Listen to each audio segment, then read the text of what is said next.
大家好，欢迎回到大雁 Talk。今天就来讲一个很普遍的一个现象啊，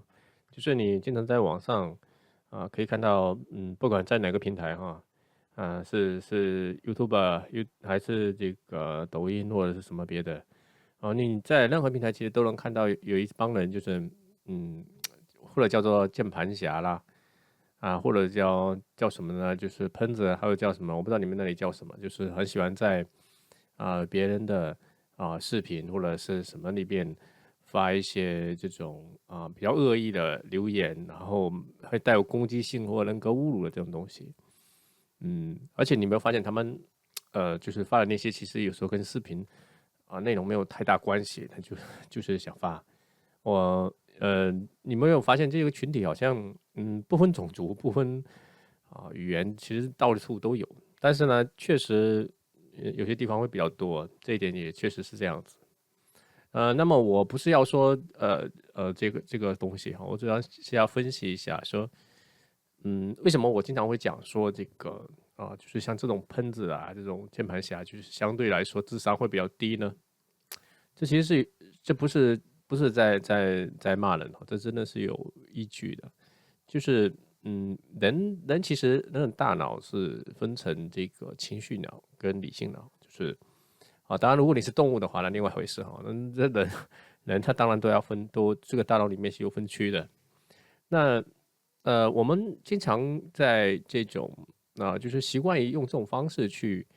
表达情绪的人，他不只是在网络上，他网络其实是他的一个言论的一个延续，他在生活当中应该也都是这样的模式在跟别人聊天的，就是光观点不一样，或者是跟他想法不同的东西的时候，他会立刻怼你，或者是说一些难听话恶心你。当然，在生活当中他可能会有忌惮他可能稍微会怕一点，不敢，因为有些对怕别人翻脸嘛，对不对？但是在网络上比较安全对他怼了可能都不认识的人所以他就可以放开手脚就各种攻击，对吧？攻击完他就拍拍屁股走了呀，对吧？那为什么这种人相对来说智商会比较低呢？因为你要明白他在做这件事情在干什么。他做的事情并不是在跟你讲理因为你觉得他跟你讲理就麻烦了，你跟他辩半天没有必要。为什么呢？因为他们其实是在做一件事情，就是花却情绪就是他可能生活不如意，工作不如意，或者是别的什么原因比如说他的观点经常被人否定，他没有信心，所以呢，他就希望以同样的方式来做比如说他否定别人，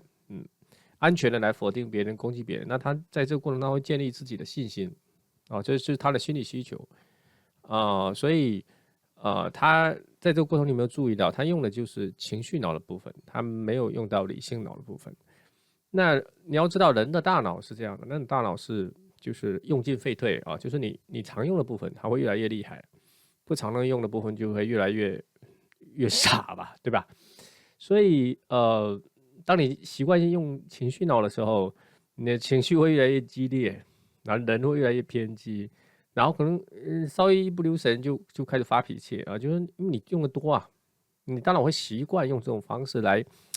对抗一些跟自己观念不一样的人或者是内心的这种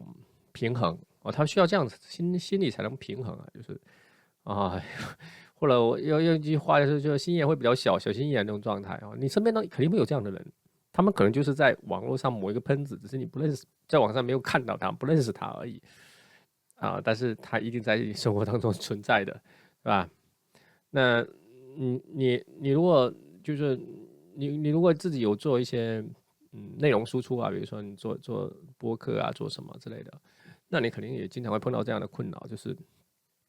经常会有这样的人，对吧？他可能标题都没怎么看明白就或者是标题看明白，内容根本就没看那他就开始写长篇大论骂你对，然后你写完之后看了那个留言，觉得很可笑就是完全就是鸡同鸭讲对，他完全在讲另外一回事而且他还信心满满的跟你辩，辩的东西根本不在一个频道上面，所以有时候想想也很可笑我就觉得有时候看的也是可恨又可怜，然后就是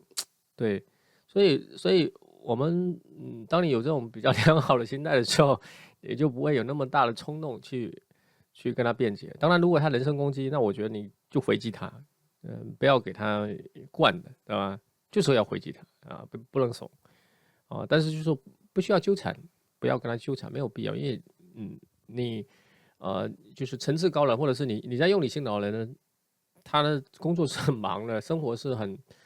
有效的，他需要做很多别的事情，不可能花那么多时间在网上跟人家辩，对吧？没有必要。对，你就就是给他删掉，或者是给他屏蔽掉就 OK 了，没必要去跟他去扯那些东西所以我也是在想这个问题，也是跟大家分享一下。比如说你有做视频输出的这样的不是内容输出的哈，这个你有一个好的心态，就是这样子，你会有更好的这样坚持的一个信心不要在乎那些烂人。说句实话，真的是烂人。当然你生活当中如果碰到这样的人你虽然不做视频输出，但你生活上你肯定会碰到这样的人，那你要去想，对，他在用他那个动物性那个大脑，所以你就原谅他吧，没有必要去跟他去纠葛对，没必要。对，当然他如果人格攻击太过了，反击，对吧？比他更狠的还击，这才是最有效的方法。